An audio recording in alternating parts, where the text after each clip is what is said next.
Olá, somos o grupo 5N1 do curso de Engenharia do Polo Cidade Dutra. O tema do nosso trabalho é a crise da água e o impacto na sociedade paulista. O nosso projeto trata do importante bem, da água. Vamos falar do desabastecimento de água em todas as cidades, inclusive na capital. E vamos focar no Cantareira, que é o principal sistema de abastecimento da capital paulista. O projeto pretende estudar como a diminuição das reservas hídricas pode impactar na sociedade paulista. Ele se justifica pela seca que vem ocorrendo no estado de São Paulo e região. Isso gera um problema que é a falta d'água, que gera um grande impacto na sociedade. Nosso objetivo é apresentar uma forma de minimizar os impactos causados pela seca e propor uma alternativa de incremento desse abastecimento e um uso racional da água. Vamos entender a estrutura do nosso trabalho. Vamos abordar os impactos e os motivos da crise hídrica no Brasil e no estado de São Paulo. Vamos fazer um mapeamento dos principais reservatórios que abastecem a região da capital paulista. Vamos abordar os regulamentos de abastecimento de água no Brasil e no estado. Vamos apresentar pesquisa de campo, que deve ser realizada na Companhia de Saneamento Básico do Estado de São Paulo, na Sabesp, apresentando a proposta da empresa para resolver o problema. Fizemos também uma visita numa casa chamada Casa Eficiência Energética da BASF, uma casa ecológica.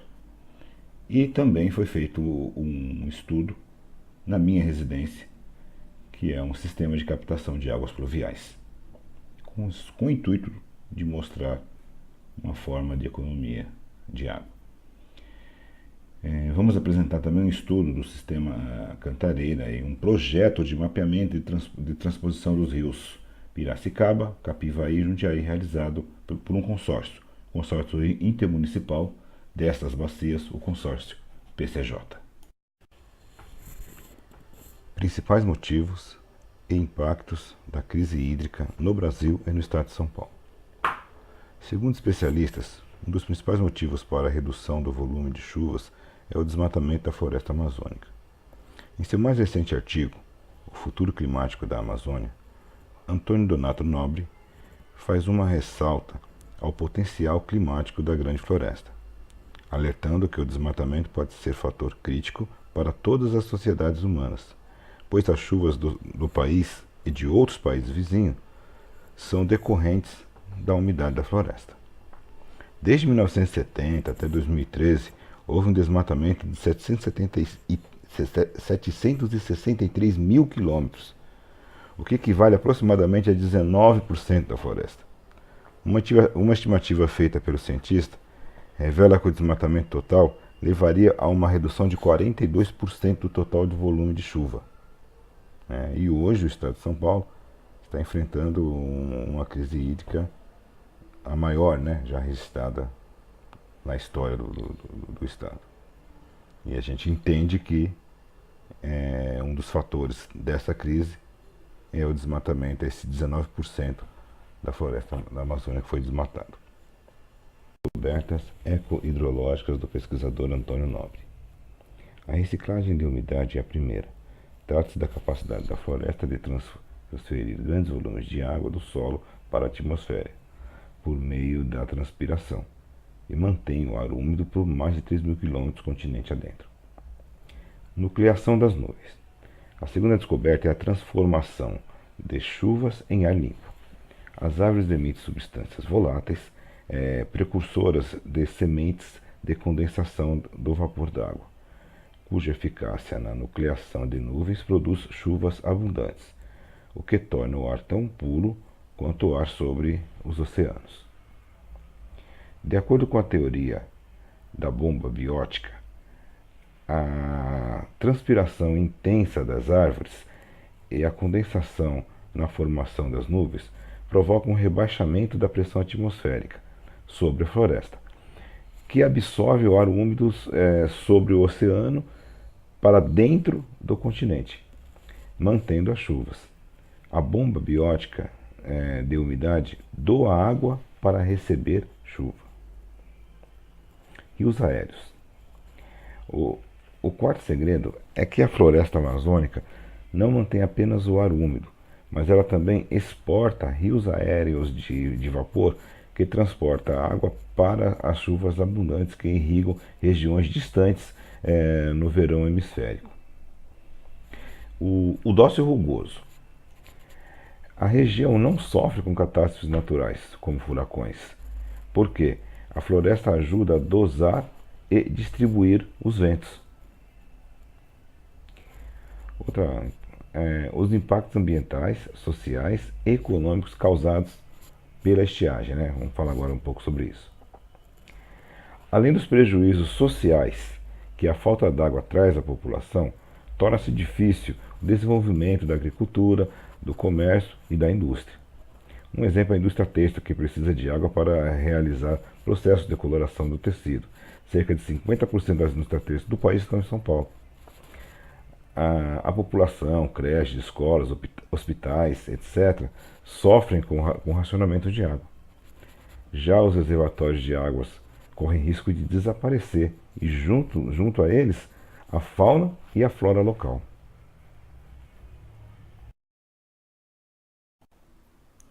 Vemos aqui os níveis dos 5 reservatórios correspondentes ao sistema Cantareira. E a média desses reservatórios, que corresponde ao nível do sistema Cantareira, nesse momento estava em 6,96%. Mesmo com a utilização das 2 reservas técnicas para abastecimento do estado de São Paulo. Vamos analisar a situação dos mananciais. Perceba que em 15 de 5 de 2014, o volume útil do Cantareira estava em 8,2%. A partir do dia 16 de 5, houve um incremento das 2 reservas técnicas, bilhões de litros de água. Mesmo assim, em 16 de 12 de 2014, ainda estamos um ponto percentual abaixo. Temos ainda os outros sistemas de abastecimento, o Alto Tietê, Guarapiranga, Alto Cotia, Rio Grande e Rio Claro, com os percentuais aí demonstrados. A intenção desses gráficos é demonstrar que a crise hídrica vem acontecendo desde os últimos 3 anos.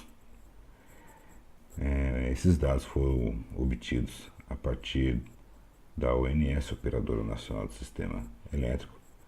Fizemos uma média aritmética de todos os principais reservatórios mapeados pela ONS e montamos esse gráfico.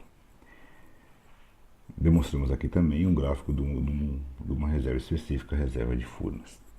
Percebemos nos 2 gráficos que de 2011 para 2012 há uma grande diminuição de reserva. 2013 para 2014 essa diminuição se mantém.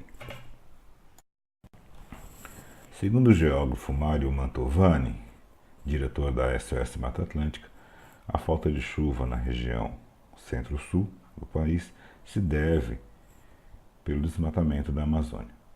Seria um dos motivos. E ele comenta que em 2014 é o 3º ano consecutivo que se observa essa queda, esse percentual de precipitação, de chuva. O que vai de encontro com a nossa observação dos nossos gráficos no slide anterior, né, onde inclusive ele comenta, né, de Furnas e Ilha Solteira. Próximo slide a gente vai falar sobre os níveis desses reservatórios. O intuito desta tabela é demonstrar que a crise hídrica não se resume à cidade de São Paulo. Podemos perceber que o volume útil em percentuais dos principais reservatórios de todas as bacias da região sudeste estão com um percentual bem baixo, com poucas exceções. Inclusive Furnas e Ilha Solteira, como havíamos dito anteriormente. Um dos motivos da crise hídrica do estado de São Paulo é o crescimento desordenado, né? Seria os grandes centros urbanos se formando na cabeceira dos rios. Isso gera uma pressão sobre os recursos hídricos. Um aumento de demanda, ao mesmo tempo que se diminui a disponibilidade de água. Isso devido à contaminação gerada por essas cidades, por efluentes domésticos, industriais e a drenagem urbana. Regulamentação dos recursos hídricos. Profundas modificações foram feitas a partir da década de 80 e começo da década de 90, no que se refere ao gerenciamento de recursos hídricos, o que provocou uma reestruturação das ações do Estado. Ou seja, antes a gestão centralizada objetivava crescimento econômico. Paulatinamente, o gerenciamento tornou-se apenas mediador de conflitos e regulador de ações de contingência. A Lei nº 9.433, de 1997, define e estabelece regras para a utilização dos recursos hídricos em âmbito nacional. Conforme estabelecido, a lei baseia-se em princípios tais como participação, transparência, integração, ética e sustentabilidade. Agora vamos falar das propostas apresentadas pela Sabesp para a solução do problema. Propostas essas captadas por nós durante nossa pesquisa de campo realizada na companhia. A primeira delas é o EPA, Estação de Produção de Água de Reuso.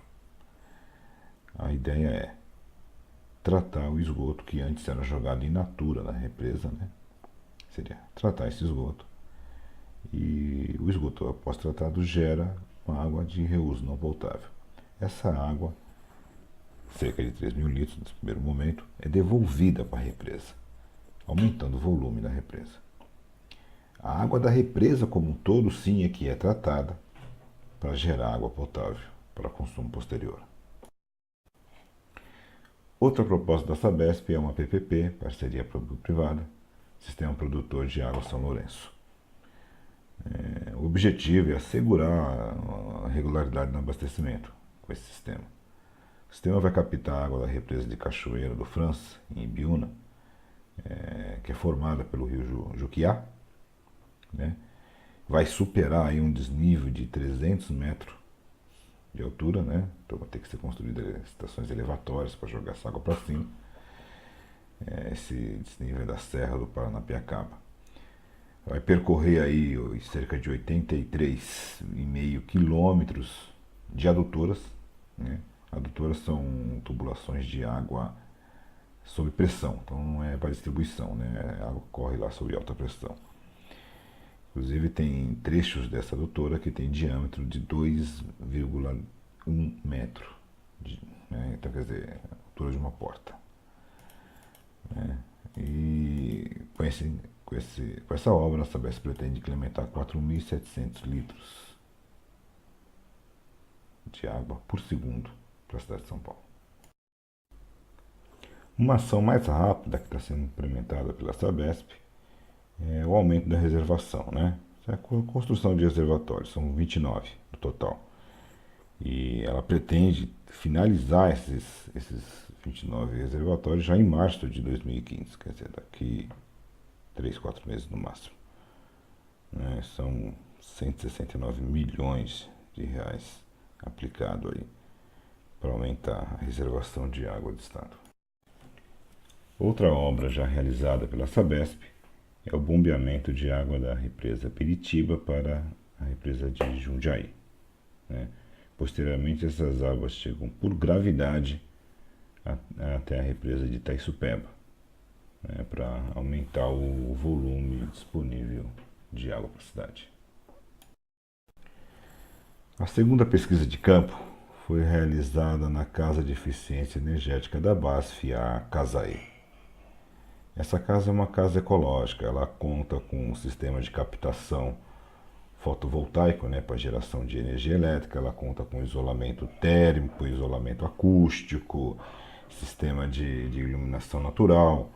E o que interessou mais a gente é o sistema de captação de água de chuva, que é composto por 2 caixas de água enterrada, são 10 mil litros de água, sobre elas um piso de concreto, um concreto especial, com pouco areia, um concreto mais granulado, com uma cola especial para unir, Ele permite a passagem de uma grande quantidade de água de chuva que é armazenada nessas caixas e posteriormente usada para rega de jardim, lavagem e assim por diante. A terceira pesquisa de campo foi feita na minha casa, né, na casa do aluno Luiz Carlos de Freitas. Então, na minha residência, eu tenho 2 sistemas de captação de águas pluviais, captação de água de chuva. O primeiro deles, que é apresentado aqui nesse slide, a água é captada por calhas, né? Ela sai por baixo da calha, essa calha marronzinha entra num tamborzinho. Esse tamborzinho ele serve como mediador, né? Como controle de nível, onde a saída de água está mais baixa para encher a caixa e posteriormente, só após a caixa estar cheia, que a água sai pelo cano branco à esquerda, né, que vai para a rua.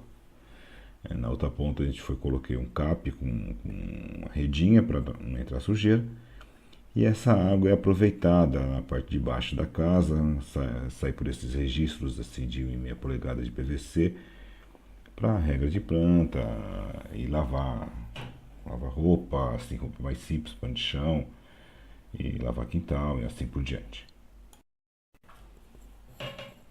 O segundo sistema de captação de água de chuva da casa, né, é uma calha com 10 metros de comprimento, toda a frente da casa. Essa calha ela começa aqui do lado esquerdo com uma profundidade de 5 centímetros e do lado direito uma profundidade de 15 centímetros, dando uma caída de 10 centímetros. Na parte direita, a parte onde está a caída de água, foram feitos 3 furos. 2 furos de 1,5 polegada estão um pouco mais embaixo, mais para cima um furo de 3 polegadas, fazendo com que a água saia primeiro pelos furos de 1,5 e só por quando as caixas já estiverem cheias que ela passa a sair pelo furo de 3 polegadas. Esta é uma visão do que acontece, né, quando a calha enche até o nível das flanges aí que estão um pouquinho mais baixas. Foi colocada uma peneirinha para não passar sujeira. Essa água passa pelos tubos marrons, chegando até a caixa azul. Tem mais uma caixa na frente azul também, continua água. Enche as 2 caixas. Quando a caixa está cheia, a água transborda e sai pelo tubo branco, indo para a rua. Então esse é um sistema, os 2 sistemas de captação de água na nossa pesquisa de campo para economia, né, de água da cidade. Vamos entender o que vem a ser PCJ e macrometrópole paulista. As bacias PCJ abrangem 15.300 km², 59 municípios paulistas, 4 mineiros, isso integralmente, e mais 14 municípios parcialmente, né? As águas dessa região são responsáveis por abastecer 50% da região metropolitana de São Paulo, através do sistema Cantareira. O consórcio intermunicipal das bacias dos rios Piracicaba, Capivari e Jundiaí corresponde ao consórcio PCJ. É uma associação civil de direitos privados sem fins lucrativos, que congrega os municípios, empresas privadas, com a finalidade de lutar pela vida e assegurar o desenvolvimento sustentável da região. Essa região faz parte de uma região maior, né? A região geográfica chamada de macrometrópole paulista. Ainda não tem uma definição legal e não é formalmente instituída. Ela foi instituída, na realidade, para fins de plano diretor, em elaboração pelo governo do estado. A macrometrópole foi considerada como sendo composta pelas regiões metropolitanas de São Paulo, RMSP, Campinas, RMC, e Baixada Santista, RMBS. A delimitação dessa área teve como base as vinculações hídricas existentes, a situação de quantidade e qualidade das águas, as possibilidades de aproveitamento existentes no interior e nas regiões vizinhas desta região. Estes gráficos correspondem à previsão do crescimento populacional da macrometrópole e, por consequência, o aumento da demanda de água total desta macrometrópole. Corresponde a um delta de 60 metros cúbicos por segundo, né? O que está sendo feito, planejado? Bom, implementação de medidas de gestão de demanda de água mediante programas efetivos de controle de perdas. A Sabesp tem um controle de perdas, né? Melhoramentos tecnológicos, substituição de equipamentos, uso racional da água, reuso de efluentes tratados, que é o caso que está acontecendo vai acontecer na represa Guarapiranga, implementação pela empresa Sabesp.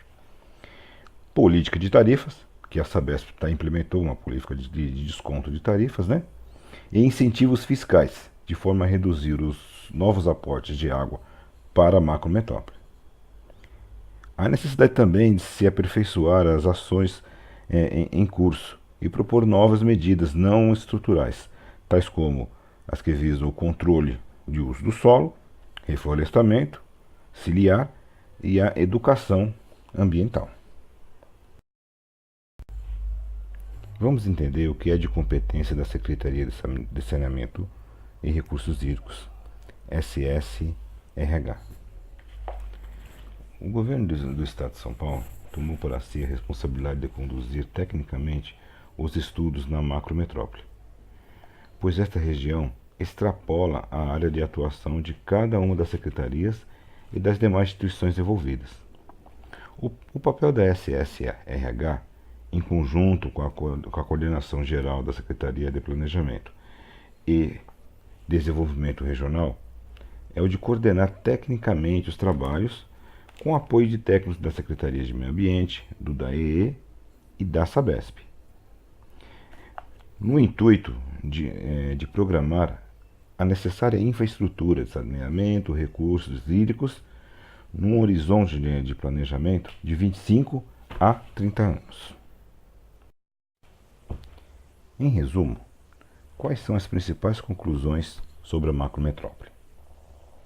Com o crescimento da demanda de água que se faz presente e cruzando as informações sobre a disponibilidade hídrica da região, podemos chegar a um mapa de zonas deficitárias em termos de água para o seu abastecimento urbano, industrial e agrícola. O estudo ainda não foi completamente concluído, mas está alencando as possibilidades físicas de múltiplas formas de alocação devida de água nas regiões deficitárias. Como a região, a macrometrópole, é extensa e as zonas de deficiência hídricas são difusas, não será uma única proposta que atenderá às demandas totais de água dessa macro-região, né? Na realidade, a partir de cada proposta, vantagens e desvantagens serão então comparadas para integrar um conjunto de propostas mais promissoras, que vão depender de estudos mais detalhados e aprofundados.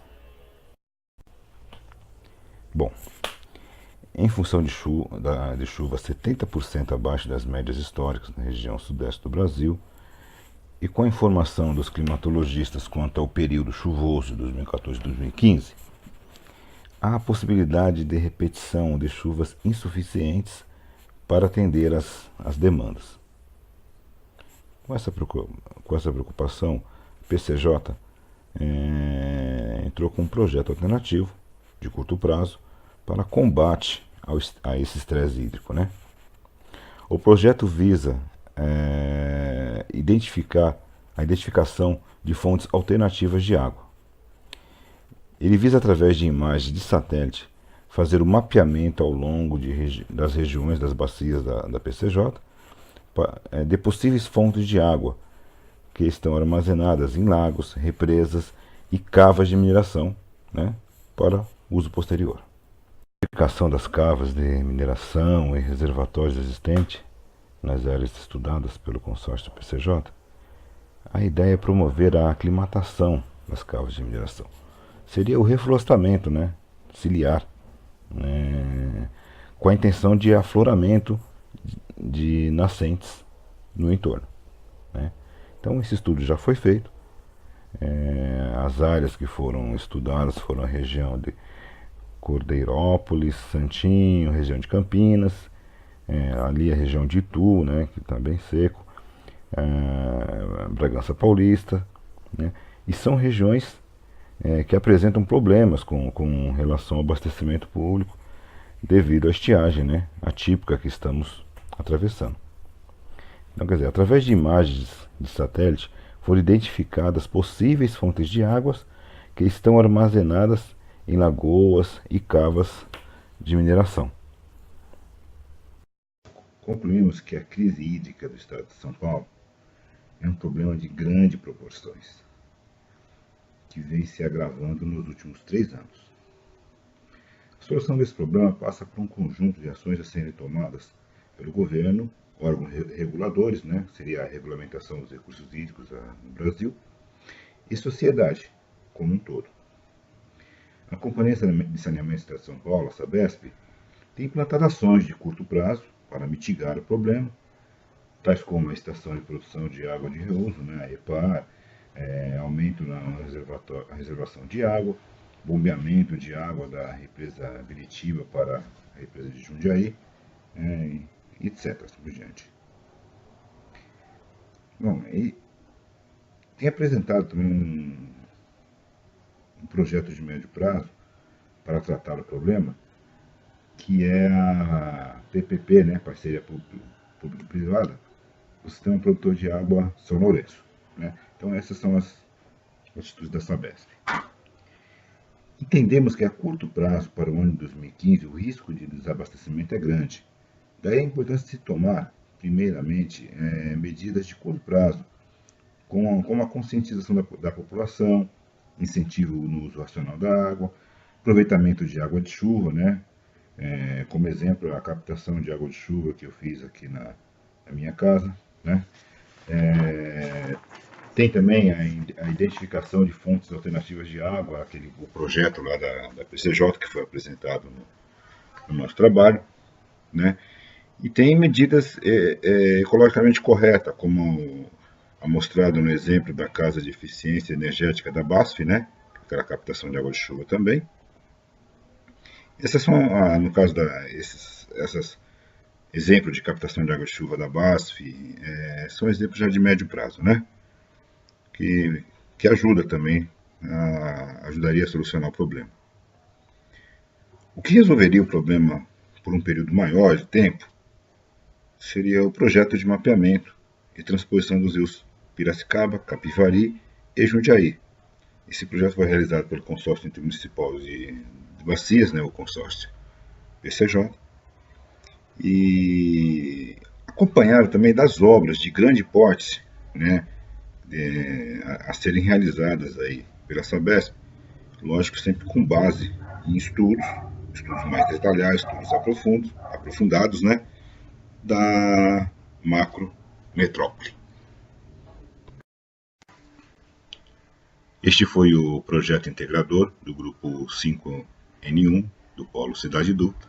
Esses são os componentes do grupo. Obrigado e até a próxima oportunidade.